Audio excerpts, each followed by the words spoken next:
પાલનપુરના બાદરપુરા ગામે ગુનાહિત ઇતિહાસ ધરાવતી એક શિક્ષિકા વિરુદ્ધ ગ્રામજનોએ આંદોલન છેડ્યું છે। જ્યાં સુધી શિક્ષિકાની બદલી નહીં થાય ત્યાં સુધી ગ્રામજનોએ બાળકોને શાળાએ નહીં મોકલવાનું નક્કી કરી લીધું છે, જેથી ગામની ગોદરેજ બાળકોને ભણાવવાનું શરૂ કર્યું છે। તો આ શિક્ષિકા વિવાદના લીધે ગામના 450 બાળકોનું ભવિષ્ય અંધકારમય બન્યું છે।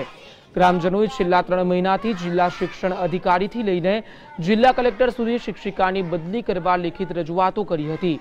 ગ્રામજનોએ તંત્રને મહિલા ચાલુ શાળાએ 3 કલાક સુધી વાતો કરતી હોવાના પુરાવા પણ આપ્યા હોવા છતાં પણ કોઈ જ પરિણામ આવ્યું નથી અને જ્યાં સુધી તંત્ર આ વિવાદિત શિક્ષિકાની બદલી નહીં કરે ત્યાં સુધી ગ્રામજનો બસ આ જ રીતે ગામના ગોદરેજ શાળા લગાવી જાતે જ પોતાના બાળકોને ભણાવશે તેવો દ્રઢ નિર્ધાર ગ્રામજનોએ વ્યક્ત કર્યો છે।